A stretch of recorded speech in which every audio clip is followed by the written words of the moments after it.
Hi hello welcome to news site Telugu channel. This is Paritala Murthy. So 2020 world cup లో అసలు సిసలైన మజా అనేది స్టార్ట్ అయింది.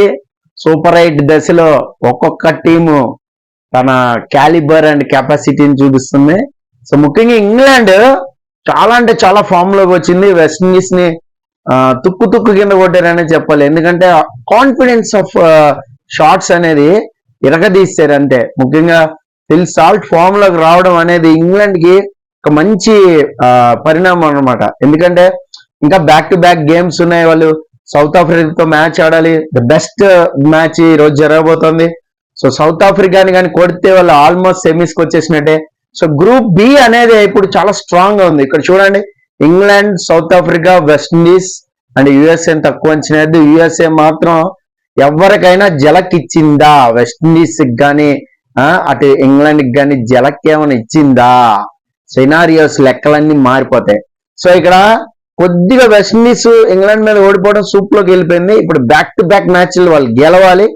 ఎట్టి పరిస్థితుల్లో వాళ్ళు యుఎస్ఏని కొట్టాలి, అలాగే సౌత్ ఆఫ్రికాని కొట్టాలి. ఇక్కడ సౌత్ ఆఫ్రికా చూడండి, కొంచెం త్రుటిలో తప్పింది. యుఎస్ఏ మీద ప్రమాదం అనే అనుకోవచ్చు. గెలిచారు, బట్ ఓకే, మంచి మ్యాచ్ గెలిచారు. కానీ ఇంగ్లాండ్ ని గెలవాలి, వెస్టిండీస్ ని గెలవాలి. ఈ రెండిట్లో ఖచ్చితంగా ఒక మ్యాచ్ గెలిస్తేనే వాళ్ళకి ఆ సెమీస్ హోప్ అనేది ఉంటుంది. లేదంటే ఈ రోజు కానీ ఇంగ్లాండ్ మాత్రం విన్ అయితే England almost semis berth confirm చేసుకున్నట్లే.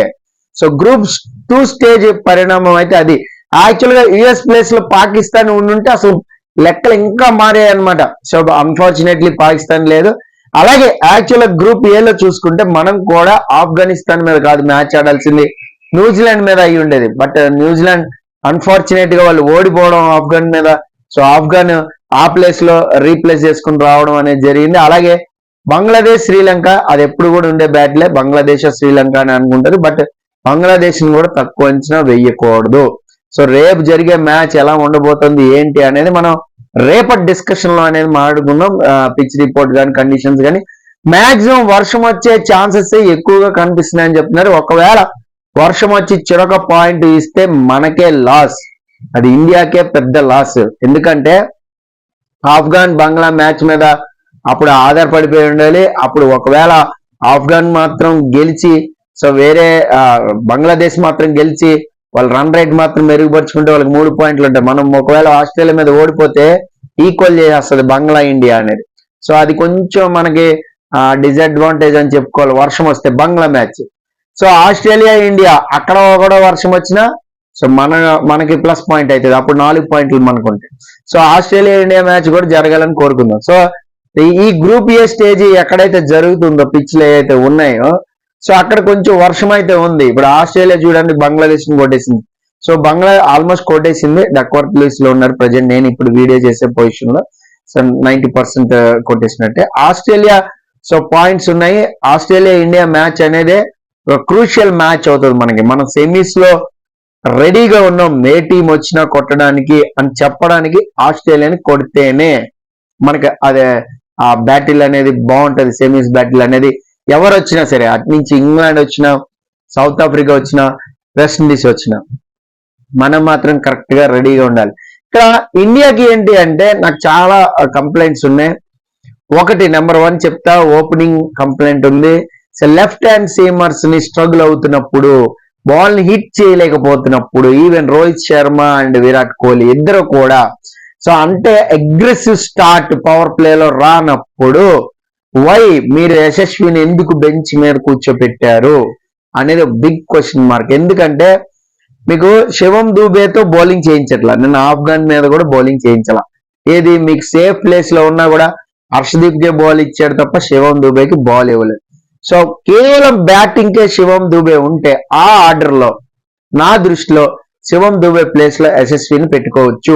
ఎందుకంటే టాప్ ఆర్డర్ లో యశస్వి క్లిక్ అయితే మీకు తెలుసు మ్యాచ్ ని ఇలా టర్న్ చేసేస్తాడు. ఎంత పెద్ద బిగ్ టీం అయినా సరే చాలా ఈజీగా ఆడగలుగుతాడు. మీకు శివం దూబే ఆర్డర్ చూడండి, అతనికి చాలా మినిమం అంటే ఎర్లీగా వికెట్లు పడుతున్నాయి కాబట్టి మీకు 11వ ఓవర్ 10వ ఓవర్ వస్తున్నాడు. అదే ఎర్లీగా వికెట్ పడలేదు అనుకోండి, ఈవెన్ బ్యాటింగ్ కూడా రాదు. సో అలాంటప్పుడు సో బౌలింగ్ కి మాత్రం ఉపయోగించుకోవాలి. అలాంటి సిచ్యువేషన్ లో శివం దూబేని తీసుకుని టాప్ ఆర్డర్ లో యశస్విని పెట్టుకుంటే క్లిక్ అయ్యే ఛాన్సెస్ అనేవి ఉంటాయి.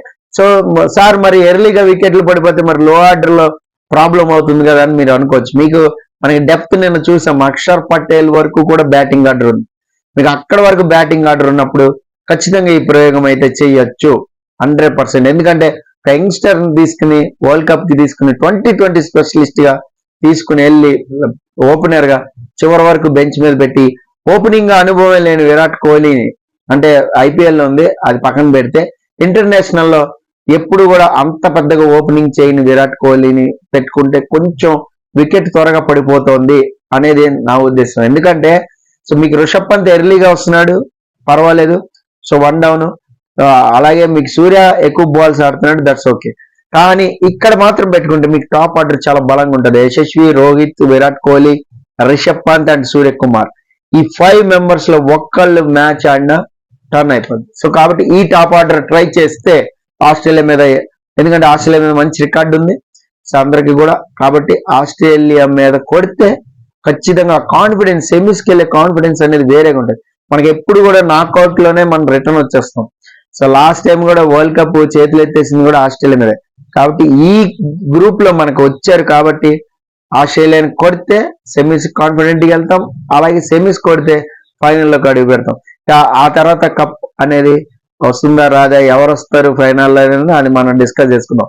సో బ్యాటింగ్ ఆర్డర్ లో అయితే ఇది కంప్లైంట్. బౌలింగ్ లో చూడండి, మీకు బుమ్రాకి కొత్త బాల్ ఇస్తే వికెట్ తీసాడు.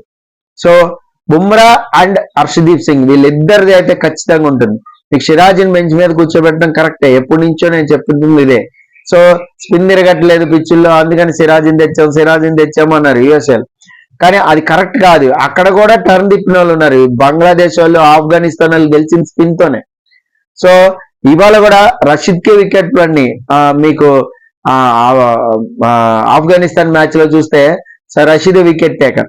సో ఇలాగా స్పిన్ కూడా ఉంది కాబట్టి కుల్దీప్ అనేది బెస్ట్ ఆప్షన్. చూడండి నిన్న సడన్ గా వచ్చేసరికి వరల్డ్ కప్ లో ఫస్ట్ మ్యాచ్ ఆడుతుంటే కొంచెం తడబడి లైన్ అనేది మిస్ అయింది, ఫస్ట్ బాల్ నో బాల్ వేసాడు, ఓవర్ ఎక్స్పెన్సివ్ అయ్యాడు. సో మధ్యలో మీకు ఆ రిధం కూడా కరెక్ట్, ఆ బాల్ గ్రిప్ రిధం, ఎక్కడ బాల్ వేయాలి అనేది కూడా క్యాల్కులేట్ చేసే పరిస్థితుల్లో లేడు. ఎక్కువ డాట్ బాల్స్ ఆడించగలిగేది మిడిల్ ఓవర్స్ లో మీకు కుల్దీపే. సో కుల్దీప్ని పెట్టుకుంటే మీకు అలాగే ఉంటుంది. సో ఇప్పుడు ప్రయోగం చేసి చాహల్ తేవడం కూడా కరెక్ట్ కాదు బంగ్లాదేశ్ మీద, ఎందుకంటే చాహల్ రిధం కూడా అక్కడ దెబ్బతినే ఛాన్సెస్ ఉంటాయి. సో కాబట్టి ఇప్పుడున్న ఆర్డర్ ప్రకారమే వెళ్తేనే పర్ఫెక్ట్ గా ఉంటుంది. ఒక్క చేంజ్, శివం దూబే రీప్లేస్ లో యశస్విని పెట్టుకుంటే మీకు బ్యాటింగ్ అనేది పర్ఫెక్ట్ గా ఉంటుంది. సో బౌలింగ్ డిపార్ట్మెంట్ కూడా కరెక్ట్ గా సెట్ అయింది ఇప్పుడు. సో మరి కెప్టెన్ రోహిత్ శర్మ బంగ్లాదేశ్ మ్యాచ్ మీద కనీసం ఈ ప్రయోగం చేసి యంగ్స్టర్ కి అవకాశం ఇస్తాడా లేదా అనేది చూడాలి. ఎందుకంటే ఫ్రీక్వెంట్ గా లెఫ్ట్ హ్యాండ్ పేసర్లని మనం ఎదుర్కోవడంలో ఇబ్బంది పడుతున్నారు ఓపెనర్. సో నా కంప్లైంట్ అయితే మీకేమనిపిస్తుంది? సో బంగ్లా మీద ప్లానింగ్ ఎలా ఉండాలి, ముఖ్యంగా ఆస్ట్రేలియా మీద మన ప్లానింగ్ అనేది ఎలా ఉండాలి? సో సెమీస్ లో ఏ జట్టు వస్తే పర్ఫెక్ట్ గా మనం గెలిచి ఫైనల్ కి వెళ్ళగలుగుతాం అనేది కామెంట్ బాక్స్ లో కామెంట్ చేయండి. This is Paritala Murthy signing off. By by.